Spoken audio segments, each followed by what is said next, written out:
Hey everybody, welcome back to the podcast where I bring you the best and the brightest in the world of business, marketing, and entrepreneurship to help you harness your own inner tenacity and drive your career forward. Folks, we just finished a how many mile hike? It was about 4 miles. 4 miles. So for me, that's a lot, but for veteran hiker Darren Mass over here, this is nothing. And this was Darren's show. And Darren, what's the name of your podcast? I Took a Hike. I Took a Hike. And today he took a hike with Adam Posner, and I took a hike with Darren Mass. And we're going to do a collaboration episode. Pretty cool. You'll see the video when it comes out. Incredible conversation of the two of us just jiving and talking about life and business and entrepreneurship and family and kids and all that shit. But before we get into this fantastic episode, and we just finished hiking, Darren, tell everyone who you are and what you do. I am Darren Mass, and I am a part-time wilderness philosopher and full-time business therapist, and I essentially found inspiration from successful achievers while on a hike. I love it. And quick history lesson, how did you make your nut? I had a telecommunications company, and I sold that in 2018 to a Fortune 500 and decided to exit after being the president of that company for quite a while. And that is the boring stuff. This hike is the good stuff. I want you to sit back and enjoy this fantastic cross-collaboration episode of I Took a Hike and the podcast. Enjoy, everybody. Love it. Welcome to the podcast, where we introduce you to incredible humans who share their journeys with the mission to inspire you to harness your own inner tenacity to drive your life and career forward. And now, your host, Adam Posner.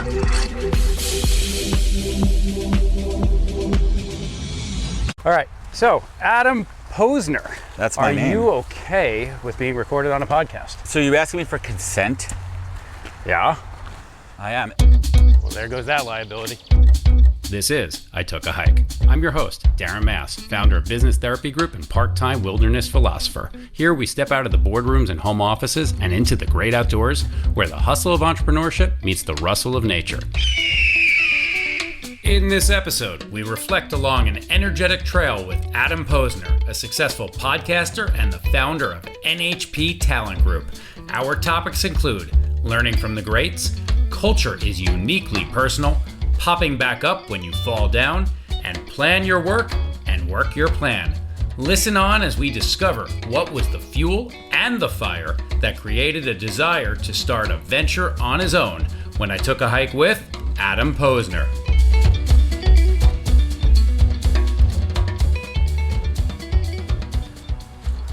You know what? As a podcaster, man, who's done a number of shows for a number of years, I really enjoy when the tables are turned. That is a good intro to who you are. You are a podcaster. You are also an entrepreneur. I think by being a podcaster, that puts you in the entrepreneurial category. Yes and no. Be creative. Yeah. Well, it's a business. There's cost. There's revenue eventually, hopefully. And you are also a business owner. You own a recruiting business in Web 3. And Web 2. And Web 2, the second web. We'll just call it the OG web. Yeah. What happened to Web 1? You mean the AOL Prodigy, where you made your money? No, I'm not that old. I wish I made money during that. I am 43. I'm 44. So look at that. You actually Look, have we finally 1 got to year a to the flat point. senior. So you're the elder statesman. So maybe I'll learn a few things from you. Yeah. I'm not a believer in age being like a indicator of who you can learn from and can't. If you get that bias out of the way, everything opens up. Well, so I think more so than ever, you were absolutely right. There are kids today that can own us, school us on social media. I spent the first 15 years of my career social media. And like, you think I'd learn a thing or two? Nah, I'm the fucking plumber with a broken toilet. The problem is trying to get all the shit done by yourself, figuring out where to outsource, how do you scale, how do you keep focused on the business, how do you grow? It's hard. You know, but I would never look back at going corporate. You know, I say that now. The economy's not doing great, and my business as a recruiter is contingent on the economy. If there's no jobs, no one's hiring, it's very simple. They don't need me at all. So I need to find ways to diversify income. So where do you start? How is an experienced individual like you going to future-proof the challenges that we are about to face, especially with the economy, because it's not getting better? On this day, the 27th of October, that's the real question, my friend. If I didn't have the podcast, you'd be worried. Nothing. So the podcast is your stream. It's my brand. It's your brand. So while there's not recruiting opportunities right now, what am I doing? Doubling down on sponsorship, trying to leverage those opportunities. Where could it happen? I'm in talks with a airline for a potential partnership to do recruitment marketing podcast for them to attract talent. Okay. So basically be a roundtable with employees saying why they love working there. Like an authentic, not like bullshit canned responses. And you don't even think about it. You're like, wow, companies are looking for authentic ways to connect. Podcasts are a way to do that. So it's not an advertorial. It's not a canned video that you're doing. And that's when the light bulb went off. I'm saying, I'm good at what I do. I'm a great interviewer. Let's market my other skills. That's right. So I think there's a good lesson in there for anyone that is trying to discover themselves, is learn what you're great at and really go down that road, embellish upon it, and don't be afraid to admit your talents. So it's right? interesting. So you're good at what you do. I would agree with that. I've listened to your podcast. Thank I've you. watched it. I do believe you're good. Your personality is sharp. You're spot on. You ask good questions. And most of all, you are fearless with your conversation. I think this goes back to like I'm sure you did your research, my journey real quick for your listeners. Born and raised New Yorker, first 15 years of my career working in advertising and marketing in New York, agencies, brands, account management strategy. Last stop before pivoting into recruiting, working for Gary Vee at VaynerMedia. Thought it was a holy grail, grass was greener on the other side. It wasn't. I got mean girled. Ooh. Mean girled, I did not know how to handle it. I got canned 7 months in. Me and Gary are boys, and he's like, listen, I love you, other people do. Not the right place, wasn't for me. And I was like, fuck, 35 years old. I just moved to the place that I'm bragging about to everyone and my mother. This was before Gary Vee's Gary Vee fully. And I thought it was my forever job. And now I'm like, shit, now what? This episode is sponsored by Business Therapy Group. Are you feeling lost along the winding trails of your business journey? Searching for guidance to spark your entrepreneurial ambitions? Look no further. At Business Therapy Group, we're here to help you navigate the challenges and guide you to business and professional success. Book your session with me at businesstherapygroup.com to break free from the entanglement of employees, processes, and growth. Take action now and book your first session. Now what? You got angry. Now, what the hell am I going to do? Angry, it was at the lowest point. It was the lowest fucking point. You're not the first person I'm telling this story to, but it resonates in the context of what you're asking, because on the way out, Gary says, we sat for an hour. You need to stop focusing on your weaknesses and double down on your strengths. And it sounds like you would find in the middle of a fucking fortune cookie, right? Confucius says men who cannot focus on weaknesses should focus on strengths. Oh, thanks, Gary Vee. Get the fuck out. You're fired. No, he meant it. And we sat there and we talked about what I'm good at, which is this, and listening, real listening, like active listening, and understanding the market. And he's like, well, if you could do anything but this, like, what do you think you could do? I'm like, well, I'm not gonna be an astronaut. And he did like, oh, what mean you? Of course, I'm like, shut up. Like, He did his Gary thing. yeah, like you're not gonna be an astronaut, Well, you won't because you said you won't. right? But what he said to me was, he's like, what could you really do? I was like, well, I have a friend who does healthcare recruiting and another friend who does finance recruiting. Before I could finish my sentence, he goes, you would be a great fucking recruiter. He's like, oh my God. He's like, you could make more money, you're uncapped, you're limited. And I took that and I went to the bar next door. Dude, I'm not even telling you, it was so... You drank your sadness. Well, it was so and sorrows. cliche. It was first, the funniest thing about that story, it was April 1st. So it's April Fool's Day. Wait, you got canned On April 1st. So I call it I call it my V-Day. It's my V-Day. April 1st is my V-Day. I'm coming up on my 9th one this year. Wait, there had to be a moment where you were like, ha ha ha, funny. No. Listen, anybody who's getting fired, if you don't know you're getting fired, you lack complete self-awareness. Yes. Obviously, there's the outliers of shitty companies, shitty situations. You know if you're not doing your job. Well, you know if you're having conversations about your performance, right? Like come on. Like, have a little self-awareness. I want to pause you on that for a second. This is Pause. absolutely true, Yeah. right? Salespeople is black and white. When Yeah. a salesperson gets let go, I have rarely, if ever, seen a salesperson cry about being fired. They knew it was coming. I They didn't come have my into number. the room, Sorry, guys. you know, like, I get it. But if you're blindsiding someone else in the service side or an employee and they're crying in shock, then you did a going. horrible job as a manager to get them to realize their performance needed a little bit of support from you. You're Nobody failing should them. be surprised No. that they're getting let go. Now, looking back on it 8 years later, even a day later, I was not set up for success. The company was immature in their life cycle, right? 3 years in, they didn't have the support that they needed to hire on board. Anybody in account management knows in the agency world, usually when you get hired, you're placed onto an account. Adam, we are hiring you for the Pepsi account. They hired me so fast, it didn't have an account. So the first 3 weeks, I'm floating between accounts. They don't know where to put me. Like, you know, they're shuffling me around. No one's onboarding me properly. So I was never set up for success. So long story short, I find myself on an account with a lady that's 2 years junior to me, who's very eager and aspirational in her journey. And I came in, I was immediately viewed as a threat because I'm trying to assimilate into the organization, wedge my foot in conversations, get in with the client, figure shit out, right?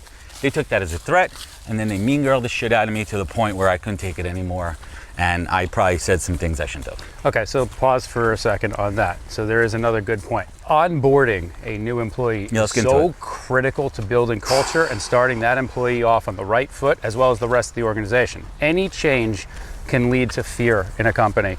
You will see your existing employees boost up when fresh blood, new meat enters, right? They're gonna want to impress.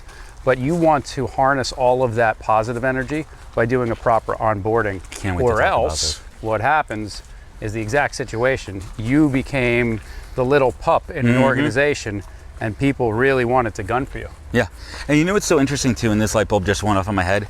Onboarding, you could have the best hiring process in the world. But if you fuck up onboarding, that is the worst taste. That's like going on a date and the first date sucks. It's just not, it doesn't align. You can't build that initial chemistry. No, it's absolutely terrible. Like you and me, we're on a first date here. Yeah. We're building good rapport. But you're working me chemistry. out. You know, I'm hopeful we can, you know, meet for Starbucks later. So let's go back to Mean Girls, because I think we've all seen that movie. So you were Gretchened? Not particularly, because I'm not a confrontational person. Okay. I think I was defensive, and when I'm backed into a corner, I'm going to defend myself. Clearly type A personality. But then it turned into basically high school bullshit, and no one in the company took care of it.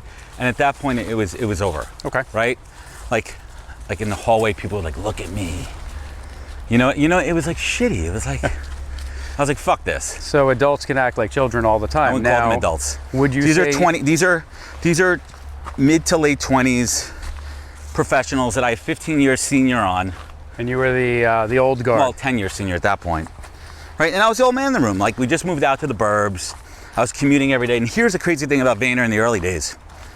It was Lord of the Flies, Aaron. Lord of the Flies. You would come in, and the only people that had seats guaranteed were the creatives and the project managers and then the C-suite, right? They had their offices. Everyone else, if you were not in by a certain time, you'd have to sit on the fucking floor.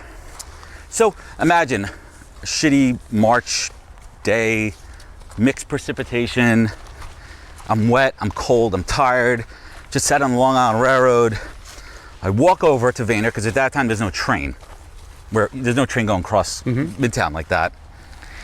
And I'm like, where do I put my jacket? What do I do?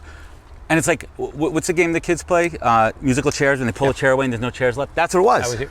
So right? that so would be you come in and then you have to sit on the floor, and I'm like, I just commuted, I'm 30, I'm an adult male with a child, and now I'm coming to an office and I have to sit on a floor to work? Like, did you speak up? No, everyone did this. Right? It wasn't like me, like only one, it was like 40 people. All right, so these are your inner thoughts. Right? Yeah, I mean, yeah, these are my inner monologue. So there's grass isn't always greener on the other side. Vayner is the hot shop in town. You think like, oh my God, my forever job, I love Gary, I idolize him. And I had great exposure. Listen, those 7 months there, man, like I did biz dev with Gary, I was on calls with him, I got to see him pitch. I sat in a room with Stephen Ross, Related Properties, Hudson Yards, the owner of the fucking Miami Dolphins. Like, where else do you get that kind of exposure? Yep. Where else do you get to do that? This is a great trail, by the way. This is a phenomenal trail. It's beautiful. Absolutely a beautiful trail. So long story short, Vayner wasn't it. And I gotta tell you something, and I've talked about this before, but I enjoy talking about it. So I left Vayner April 1st, 2015. I didn't start my first day in recruiting until mid-July 2015. Okay. And that was an insane process. That's a little bit of a gap. First, I had a come to Jesus moment. Like, all right, am I going to stop right here after 15 years of investing time, effort into a career and pivot? Okay, that's first one. I got to get my head around that. And then, holy shit, I'm going to have to start a new industry, learn it, and start at the bottom of the totem pole, fucking rookie day one shit. Right? Like, to wrap my head around that I call that my self-awareness epiphany. You went through some sort of internal, existential as well, I guess, crisis? It was the hardest moment of my professional life. Depression? Anxiety, OCD, all the cliche. Well, let's talk about that. I talk about it openly. I talk about having ADHD and all the fun that comes with it. I definitely have a bit of that, not diagnosed. You definitely have it. Definitely have that. I can tell just by the way that we're having this conversation. It's your high energy and we switch. I do the same thing. Now, if you're with someone else that has it, is a complete understanding, but sometimes this could be what my old employees used to say was my squirrel moment. I'd be having a conversation with you, and just like the squirrel from Up, or the dog from Up chasing a squirrel, you're like, whoop, there we go. And you expected everyone to follow the story. Right, but it's also hard for two podcasters to have a conversation, but I'm not even trying to pat myself on the back here. I'm trying to make a very conscious effort of not trying to reach over and grab the wheel while you're driving. And don't worry, because I am an active listener, and this is my job as the host, is to listen to your success journey. And I'll interject every once in a while. What do we got here? Black walnuts. What do we do with these? Where are those acorns? Do we roast them? No, those are black walnuts. That's a piece of bear shit. No, it's like... If there's a bear in this wood, then yeah, I'd be shocked. So you're a worldly man, a Renaissance man, a man who knows a thing or two about a few things. So are you familiar with the gentleman by the name of Naveen Jain? I've heard the name, yes. Viome. Yep. He's gone through his fair share of controversy. But anyway, long story long, I had him on my show a couple of weeks ago. He takes a ton of moonshots, certified billionaire, and he's talking about global warming. And he said, how audacious are we as humans? 90% of global warming actually comes from volcanoes, from carbon dioxide from the trees and everything, and just general decay. And we're responsible for only 10% of it. How audacious do we think we are? So we're trying to change this 10%.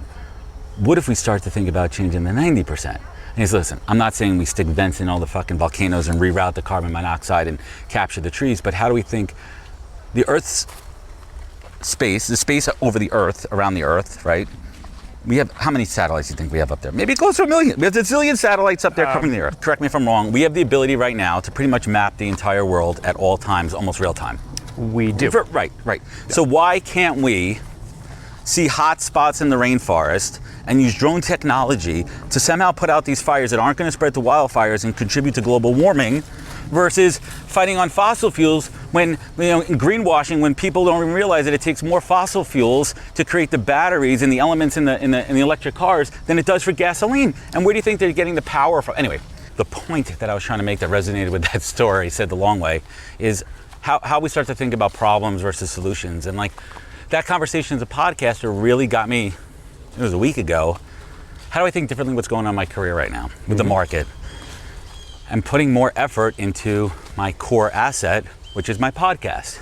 Recruitment, I could turn over every stone, but if no one's hiring, there's no demand. That's right. It's a simple supply-demand curve, right? So that's where, as a business owner or an entrepreneur, you need to be very in tune with pivots. Let's get the car back on track. Here we go. Right? Very in tune with pivots. But is entrepreneur mindset something you're born with and grow with? You are. I've always been an entrepreneur. Yeah, so have I. I did this program in high school called DECA, you might have heard. I was selling ski goggles in high school for this DECA program. I won the state finals. I went out to the country. I came in second in the country. So I always had it. And maybe that's entrepreneurial. Maybe it took till I was 35, instead of working for the man, to go out on my own. No. So I will correct you on this.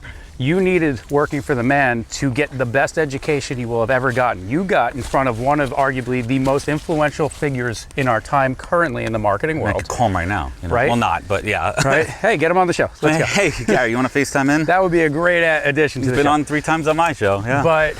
But you got a great education. I did the same thing. I had my first little entrepreneurial spark when I was 9, created a little micro business, failed, tried again, failed, tried again in college, failed, then finally tried again after I had multiple years of working for a large corporate establishment, gaining valuable knowledge on what it's like. Man. Yes. Like, you have to learn from the pros. So think about this for a second. Going back to, we were talking about onboarding. If I didn't get onboarded at American Express, SiriusXM, 3 different ad agencies, I wouldn't know as a recruiter what's Good or bad? Amex, world class. World class set you up for success. Of course. VaynerMedia, fail. There's an in-between. But I think it's not off-brand for the style that Gary has portrayed to match that on par with his onboarding and culture process internally. In fact, Took a while. I would say that that's probably pretty spot on, being true to who his brand represents. If you're the last person in the office, you don't get a seat. Well, guess what? You're the last person in the office. So was it? Came in last. People have asked him this on interviews. They're like, was that a psychological experiment? He's like, no, we were just growing so fast. We didn't have a space, and they were waiting to go into Hudson Yards. Okay, honest. But I could also see that by design, and that's where we can lead into. I don't think you that's have it. a culture by default or by design, Interesting. right? In Right, his like- case, it was a culture by default. Right. Versus Netflix. Yeah. By design, or Zappos. Unfortunately, Tony Shea is no longer with us. That was a culture by design, and it was all about employee first. So culture is an interesting word. I don't define culture as, ping pong tables, cold brew on tap, especially the fact that the majority of us are remote, hybrid. Yep. Culture is how you feel. Do you feel valued? Do you have a clear career path in front of you? Feedback. Do you feel like you're contributing? That's culture to me. Do people treat you fair? I don't think I could have This is put the that hard any part. better. Yeah, you're on an incline. You are climbing about 50, 60 feet of elevation in about 150 feet of span. Yep. So let's pivot. Talk to me about your success journey so far. What do you feel as an entrepreneur? At this moment right now, I am consumed with fear because my financial gas tank is running on empty. I think a lot of people feel that same way. And I need to be able to park that to focus on eye on the prize, Okay. which is being top of mind, seeds planted. When the storm passes, they're calling me first. And that's what I've been doing the last 4 months, 5 months. Okay. Luckily for me, in the last few days, I figured it out in a responsible way, in a low risk way, and we'll leave it at that. So I took a deep breath this morning when I decided, it was today, I made the move to take care of finances and get me to where I need to go. That is going to take this weight off my chest, worse than this hike, that will enable me to spend the next, what do we call it, 8 weeks of the year?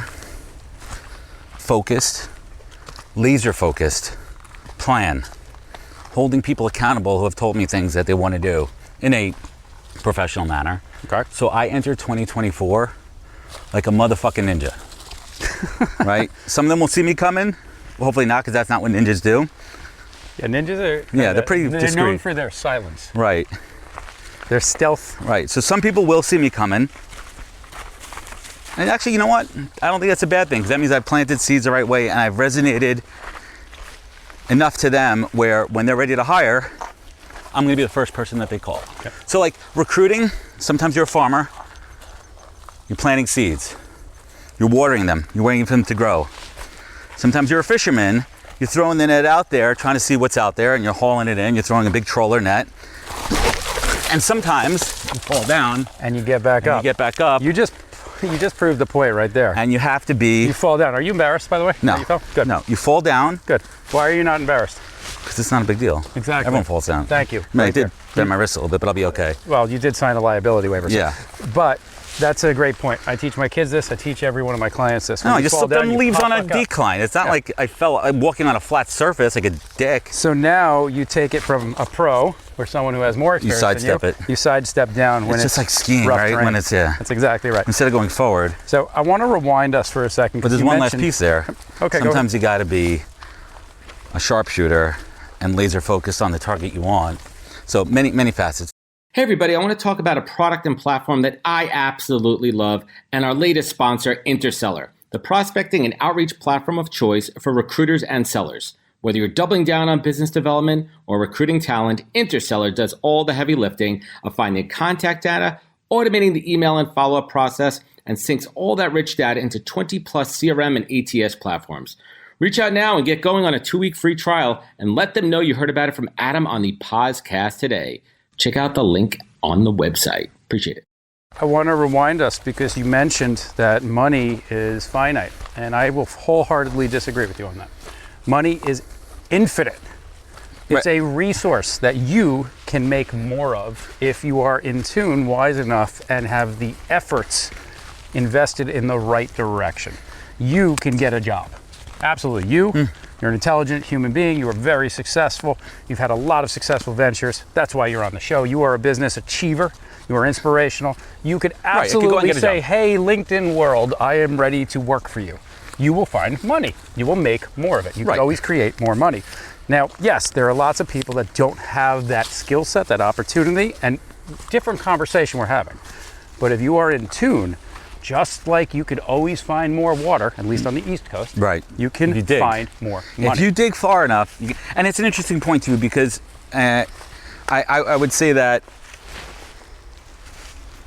if you have the skills and ability, like right now I work for myself. That means I could pretty much take those skills and work for an organization. You're gonna eat a big slice of humble pie. You're gonna give a percentage to the house. That's all temporary. Fair. Right? And I agree with you. Money, when I interview all these billionaires and successful people, the common thread, when I ask them about money, because I love to, like I asked Naveen Jean about money, and so I asked Gary Vee about money, and he says, money is the fuel to my options. Money is the fuel to my options. Money enables me to do things. Not talking about buying a house and cars and hookers and blow, which you could get a lot of billions of dollars, but we're not talking about that. What we're talking about is that's your thing. Options to build, to grow. So right now, to me, money checks off don'ts. The don't have to worry about. Right, you're taking my family's taken care of. All these my people are taken care of. I don't have to worry about what's next. But for me, that's a real scare, and it drives fear, uncertainty, and doubt. Yep. Right, FUD. FUD factor. It's the FUD factor. I'm very familiar. Oh, look at this incline. Yep. That on that tree is what's known as a burl. B-U-R-L. The ball sack? Yeah, pretty much. It is a knotted growth. Speaking of ball sack, I'd like to thank our sponsor, Manscaped. Real serious. Check out their Ultra Pro 5 that's out right now. Manscaped.com. Use promo code PODCAST for 20% off and free shipping. Wow, that was shameless. I mean, I see a shaved ball sack on a tree. It seems like a logical plug. Well, here's my little Howard Stern influence, which we could get to. Howard is definitively the best interviewer of all times. Sorry, Larry King, you're no longer around. Larry never prepped. Howard does a shitload of prep. Yes, and Howard has earned the right to cut anybody off because what he has to say is more interesting. There's no better interviewer. And that's how I kind of guide my podcasting style. So back to ball sacks on trees, Darren. Back to you. So we can move past that because after that, how could I top that? Although if you do find burl wood and it's fallen down, it is very worthwhile. You can generate a lot of return on that. It's a rare wood. Extremely. You get you don't want to chop tens of down thousands of dollars. Don't chop it down. But if it's downed already, tens of thousands of dollars. So there are burlwood hunters out there? There was a show called Burlwood Hunter. It killed in the ratings. It actually did. I think it was on for several seasons. So, it's funny, you go back to success, and my wife keeps reminding me of this. She's like, you have done shit. I'm in awe of you. I'm in awe of what you've built. She's like, I can't do what you did.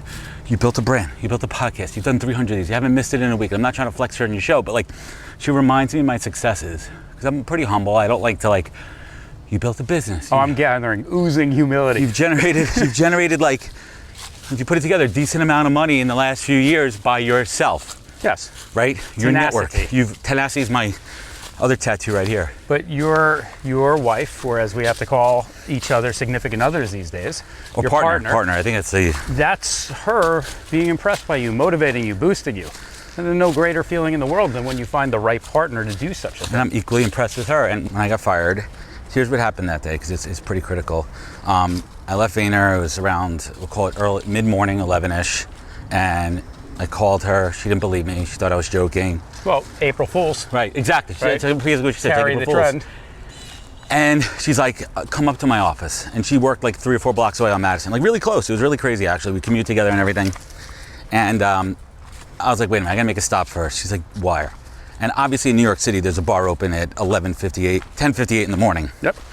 And I went in. Black Horse? It might have been one of those, the Shamrock on the front, Irish New York cliche bar. And there was a cliche 3 old men at the bar drinking.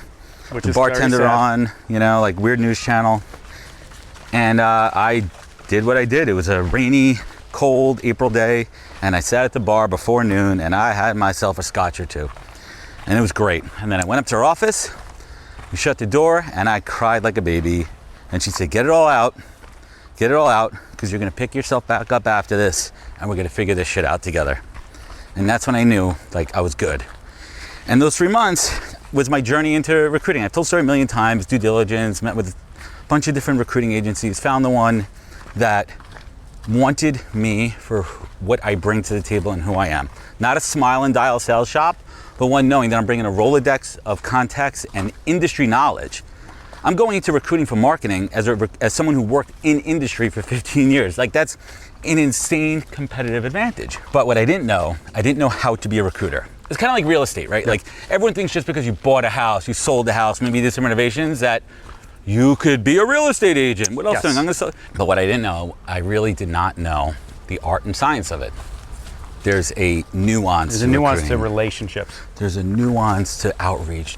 So anyway, long story short, that first day of fucking recruiting, and there's a piece of the story I talk about too. I was supposed to start the Monday after July 4th, on my daughter's birthday, June 18th, her 3rd birthday.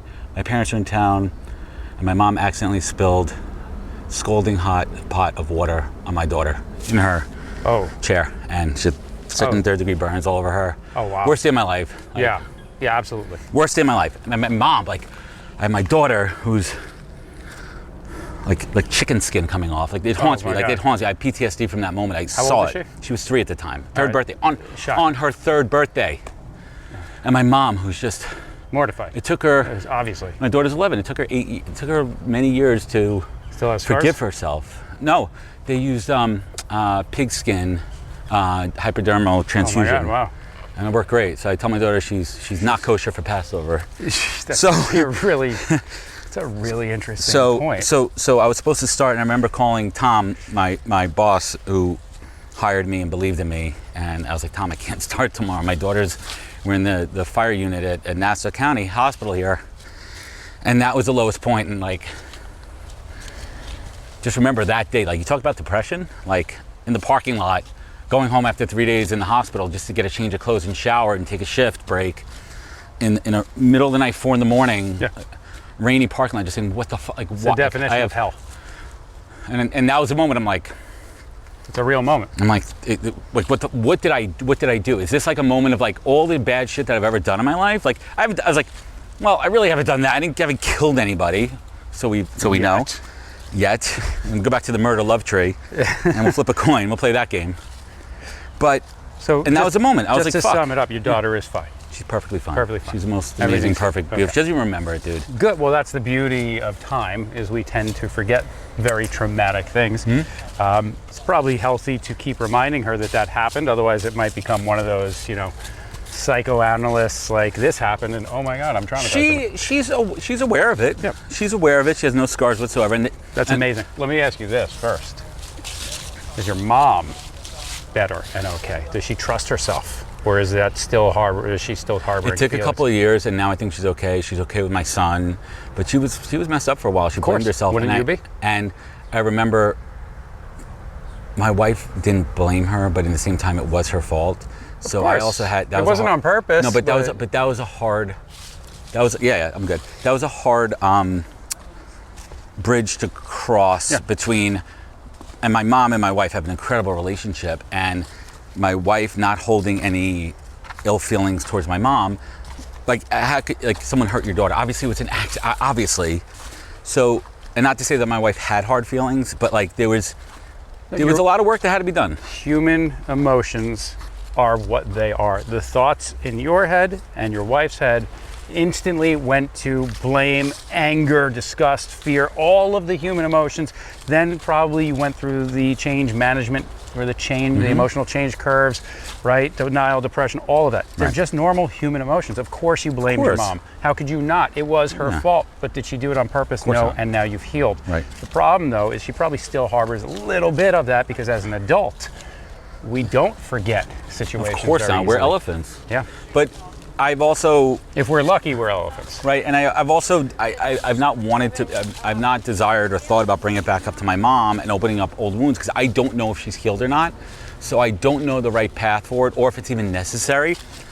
But I'm really close with my mom. We have lots of talks, and That's a conversation. It might be worth having the conversation, just saying, Mom. check in. Yeah, I would.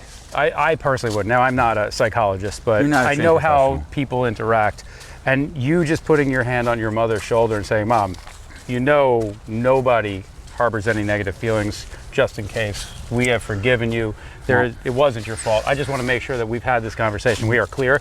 You should not feel any more remorse. I mean, this takes us into a very interesting thing, which I've been thinking about. Do you still have both your parents? I do, yes. Yeah, and luckily for My me, I do father is too. 80, my mother is 77. Right, so not spring chickens, right? But they act like it Right, but that's amazing. because they're in Florida. Look at these beavers have done. Look at the ingenuity and strength of such magnificent animals that have created this massive structure. Wait, So this is a wooden teepee. Would you like to take a hike into a wooden teepee? I'm not going to say no to that. Yeah, I mean, I think this is a first. Or are we looking at some Blair Witch Project style? Right, this is where we decide the fate of the murder love tree. Oof. That's a look back on camera for everyone All out right, there. let's do this. Yeah, that'll be a good This is a shot. nature hike. Hey listener, thanks for hiking along with us. Discover more episodes at itookahike.com, or to recommend an adventurous guest, apply to be a sponsor, or to simply drop us a line. Out of this, All right, back on the trail of success. back on the chain. So let's give a moment of sharing what we've known, sharing some inspiration. What are some tips and tricks, some really inspiring moments that you can share for anyone that is budding or sitting at that really bad job, that desk they hate, Great with question. an idea they want to start something, but they just don't have the push? So it sounds so platitudinal, but I really do believe in a couple of things. I believe in make shit happen. That's my mantra. Make shit happen. Get shit done. Let's fucking do it. You have an idea? Do it. Try it. What's the worst that could happen? It doesn't work out. Like, you still have your job that you hate. You know what? But if you die tomorrow and you didn't try, that's on you, man. You're going to have to go to the grave with that. But what I really believe from a tactical standpoint, every single day, my mantra, and this came to me from Tom Hull, who gave me my first chance in recruiting. Every morning when I start my work day, plan your work and work your plan. Plan your work and work your plan. Plan your work and work your plan. I'm going in focused, and I'm old school, man. I love writing on sticky Same. pads because I love the feeling when I'm done of throwing it away. The actual act of throwing it in the garbage and being Checking done. it off, Versus being like having my notes section on my iPhone being like 3,000 things that I don't know where I left off. But also that notepad, some days there's 10 things on there and I get all 10 things done. But some days there's 10 things on there and I only get 3 done and I feel equally productive because those 3 things were the most important movers in my business. But I'm able to visualize those. But getting back to the core of it, there's no excuse in this day and age, for the most part, that you should be stuck in a job. There's so many That's right. options in this world. You're literally wasting your life away, unless if you don't like your job, you're using it to test your courage, your strength, pushing past fears, reaching out to mentors. Right. Use it as on-the-job training. Correct. Make it purposeful. By the way, just to give you a factoid, the art of handwriting a note sears that brain-hand connection, and it helps you remember. The other cool part about, well, not cool part, is like, there's also people in jobs that they're great paying jobs, they may not love them, and they're able to do their passions on the weekends at home, and they love it too. The real problem are people that are stuck in dead-end jobs. Now, there are people by socioeconomic place in the world have to do what they have to do, but we're talking about people that have options. We're talking about people that could actually do something different. There's no excuse. And with the democratization and plethora of free information out there on the interwebs, you could learn anything. You can learn any skill. Like college, I still question. You can learn about burlwood. I'm not, but you can. In theory, you can. But that goes back to the new thing I'm doing now to monetize my experience is not career coaching. I call it career therapy, Darren. Okay. And the difference is that there's no, I'm not putting you into a course or a program, but what I am doing is analyzing what's working, what's not working, holding you accountable, and coming up with an action plan, and giving you the tactics and tools that you need to be successful in your job search or your career transition, your career pivot, based on my experience. And the early clients are loving it. Love it. Because That's what people need, is career therapy. And they vent to me and I hold them accountable. I text them. I'm like, dude, did you do this yet?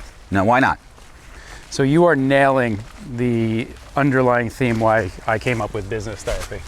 Because business owners fail to realize their own accountability. They make excuses. Human beings are capable of rationale, which is what sets us apart from the animal kingdom, right? Think about it. If you have a sales individual and they have a quota and they miss that quota for a few consecutive months, wouldn't you write them up or put them on a performance improvement plan or try to coach, train, anything to inspire, encourage, or fix, right?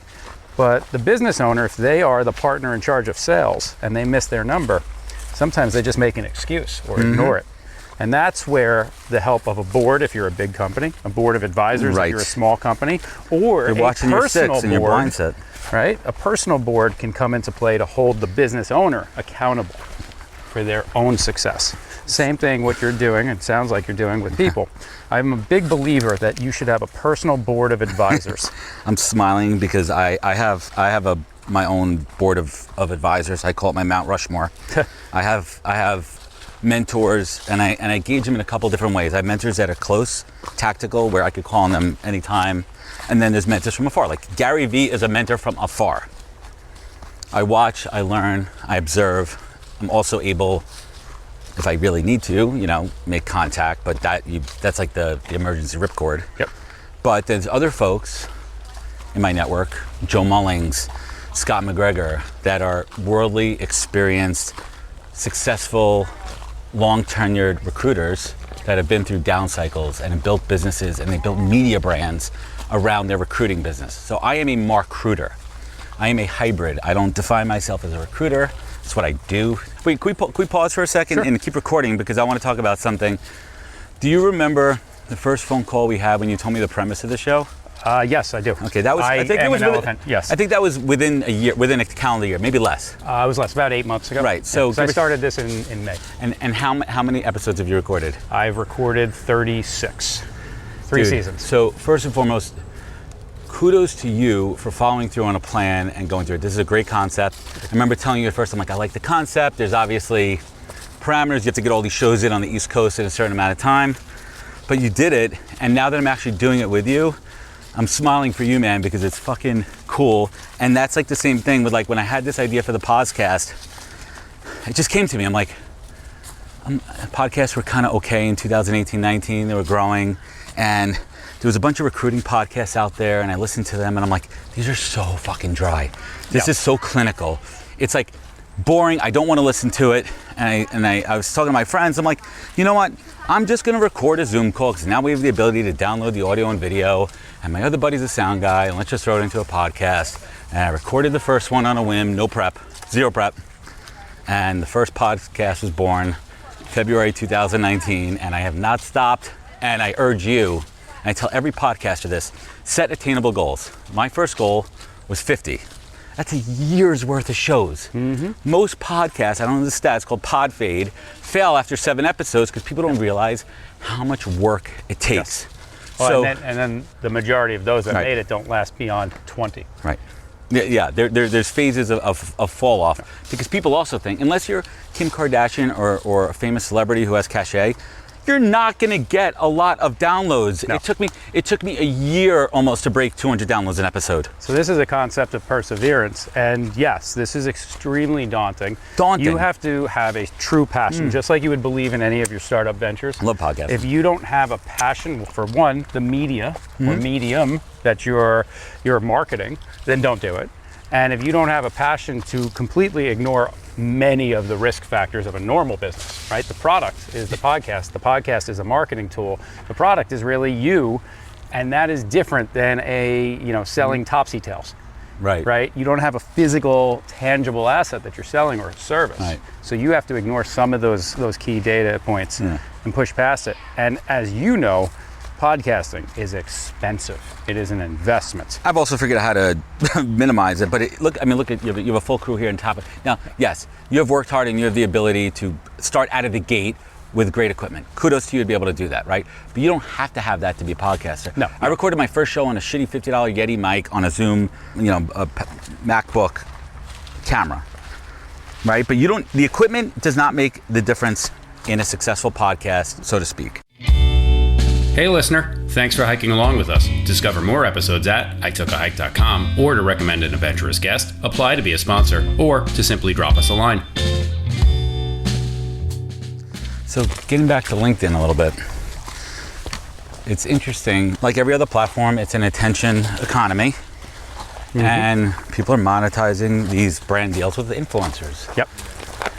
And there's people that game the system, people that do it right, and it's a shame with companies like Hootsuite and HubSpot that are aligning with people that are hacking in an unethical way. Okay. And the truth is, they don't give a shit. Why are you the referee? Right. So exactly. So I had a came to Jesus moment about less than a year ago when I was kind of calling out all the bullshit on LinkedIn of all these cheaters and hackers, and part of it was What because does that mean by cheaters and hackers? there are people. I'm unaware. Right. Very simple. There are people that use either inorganic growth methods Like to what? game the system. So Like they're buying fans or buying likes or- fans and okay. likes, right? First of all, I didn't even know that was a which thing is an for LinkedIn. age-old social media hack, right? But here's the deal: LinkedIn knows who they are. It violates terms of services, but And they LinkedIn still use chooses them? to turn a blind eye. And I truly think because LinkedIn only cares about ad sales, and they want that engagement metric for a KPI for how much they could charge for their ads. Okay, so Great. quick pivot. So there's my. Is there anything wrong with LinkedIn being a company and wanting revenue? They're not in the altruism business. No, it's owned by Microsoft. They are. It is? Yeah. I had no idea. They got bought for like $8 billion. You can fact check me on that. Yeah, so Much more than that, I I had think. absolutely no idea that LinkedIn was acquired. Okay. Yeah. Well, look at that. Reed and them did all right. Yeah, that's interesting. But so then that's probably the exact moment that everything changed. Right. And you're right. They do push certain people more than others. Right. They do because I they're. wish they would push my content more. I but wish they would push my content more, of course. What I And have been told, my editor actually told me this. He's an extremely creative individual, great mind at such an early age. He brought it out to me. He wasn't trying to burst my bubble, but he said, "Darren, your message is positive. Positivity doesn't sell. No. People want Only fear, Gary anger, V. and greed." Gary V's the only one that He's not sells. positive. Gary V's message is straight to the face. You know, your marketing sucks. This method No, is better. lately Be he's super, real. uber Be honest. positive. But his original thing, Well, his original shit was all hustle culture. Yeah. You're not making it work. And you know what? The People first give him time shit for that. I saw Gary V, I was at a Vistage conference with like 500 professional CEOs in the room, real CEOs. Real CEOs, He's on not the LinkedIn stage. CEOs? Yeah, real CEOs, not LinkedIn CEOs. Actual Full CEOs circle. of enterprise level organizations. And he basically dropped, I counted them because I kept tally. I was keeping the ticks. 49 F-bombs. Of course.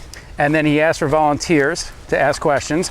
The first volunteer gets up. He must have been a CEO in his 60s, said something, and Gary goes, "You know what?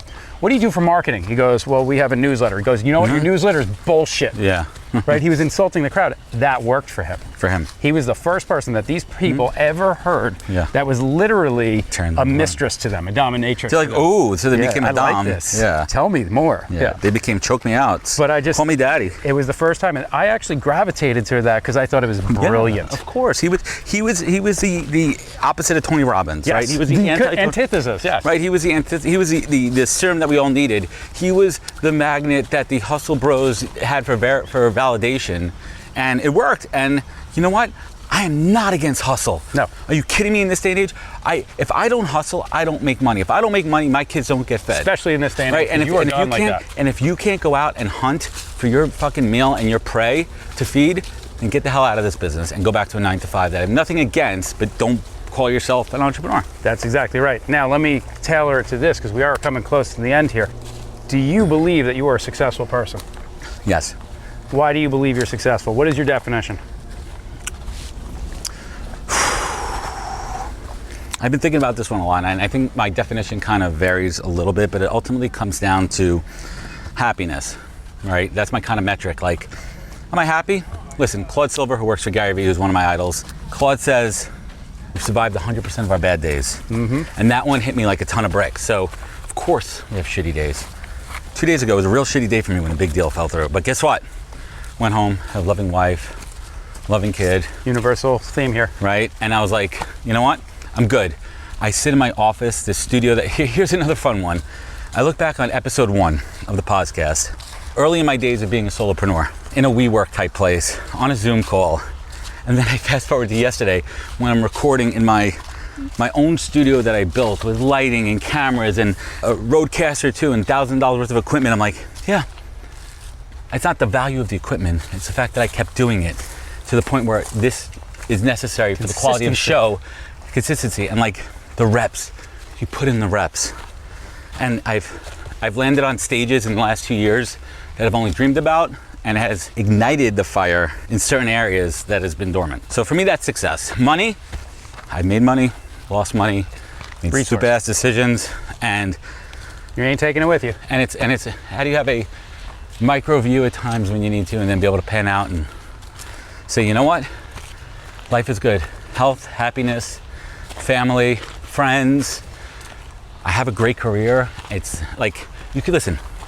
At the end of the day, you can't control the outcome of most things in life, but you can control the level of effort. That's right. And as long, I said this to my wife this morning when I dropped off of work, I go, for the most part, babe, I can tell you now in this downtime that I'm putting in the fucking work and I'm happy. So I want to see better results, of course, right? But like, if I was like sitting in bed all day, like smoking vape all day in bed, like, no, I'm not successful. But you hustle. So Adam Posner. Bring it home, buddy. Yeah, I think that you are definitely successful. I have thoroughly enjoyed this hike with you. This is you a have good one, inspired me. The back and forth was contagious, and I really did enjoy the momentum and the cadence we had. I believe you are a good person inside and out. I believe you portray inspiration.